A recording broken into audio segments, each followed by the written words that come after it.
Kezia Dugdale. Presiding Officer, I wish this was the start of a two-day debate on education in Scotland, that we could focus on the need to close the attainment gap. We could put forward proposals to give young people the best chance in life. We could come up with innovative ways to lift 260,000 Scottish children out of poverty. But instead we are back, talking about the only thing that has ever really mattered to the SNP. Nicola Sturgeon wakes up every single day thinking of ways to engineer another referendum because leaving the UK is the only thing that matters to her. It isn't improving education in Scotland. It isn't living children out of poverty. It's independence. That will always come first. And the truth is, it always has. When the first majority Labour government established the NHS and the welfare state, the SNP wanted Scotland to leave the United Kingdom. When the last Labour government introduced groundbreaking anti-discrimination laws, maternity and paternity leave, the national minimum wage, tax credits, rights at work and civil partnerships, the SNP were arguing for Scotland to leave the United Kingdom.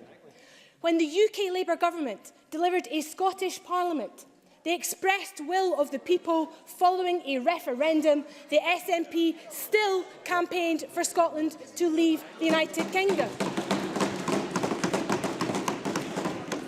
Brexit isn't the motivation for another referendum, it's just the latest excuse.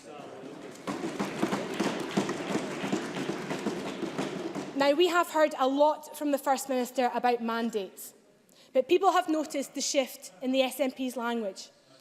They used to demand that the will of the Scottish people be respected, but the will of the Scottish people was very clearly expressed in 2014. 85% of our fellow citizens voted in the first referendum, and they voted by a very clear majority to remain in the United Kingdom.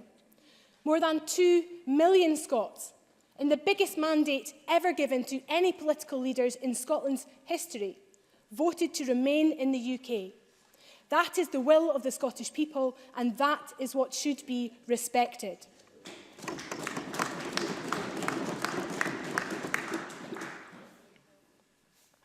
We have already heard from the First Minister about the need to respect the will of this Parliament.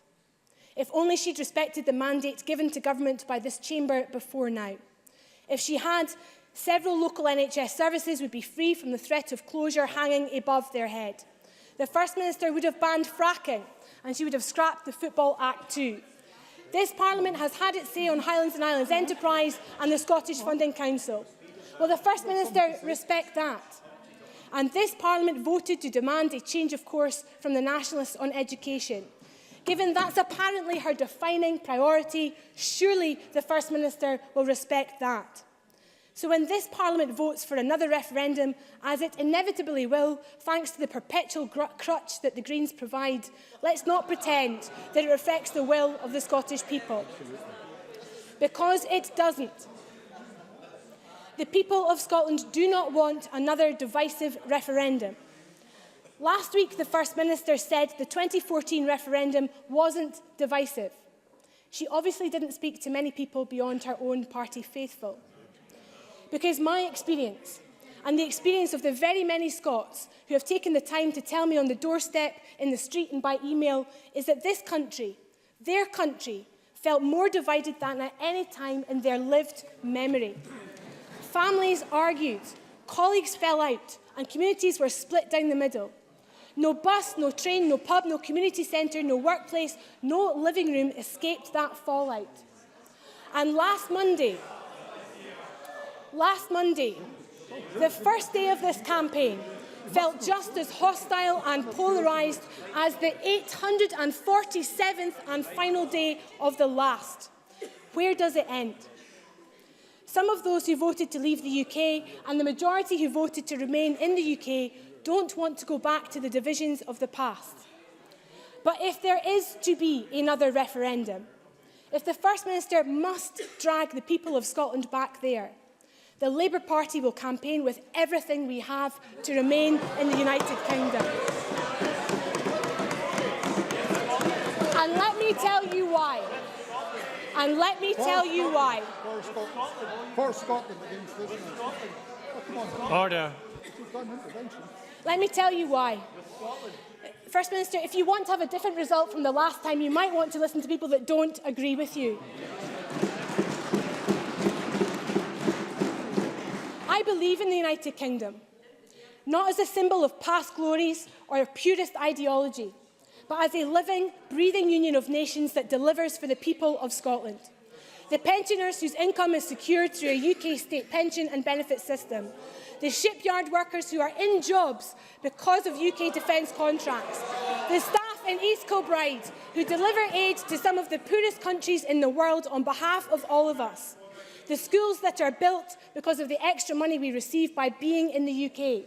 The NHS that we built together and is sustained because we pool and share our resources across the whole of Britain. The businesses, large and small, that are able to thrive because of access that they have to our UK single market. The scientists who carry out life-saving medical research because of funding from UK research councils. These are the things that I value the most.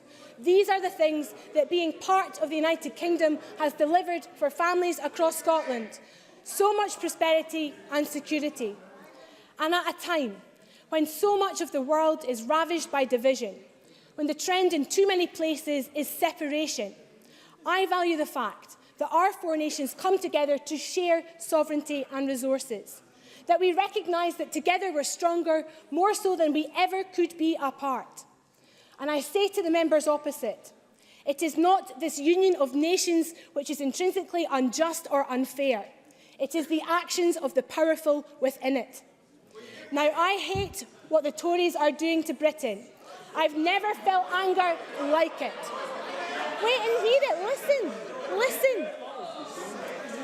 The austerity programme is destroying public services that we all value and the poorest rely on. But the SNP cannot escape from the facts. Leaving the UK would make things much worse for the poorest people in Scotland. And in the 6 years that I have sat in this chamber, I have never once heard a convincing argument to the contrary. Because separation would mean... Well, let's see if Kevin can give us one. Kevin Stewart. As Ms Dugdale has just mentioned poor folk there, as we see the Tories advance their austerity agenda and make poor folk even poorer, is she happy to go round doors saying that she's going to be happy with a Tory government for the next 10, 20, 30 years? Kezia Dugdale.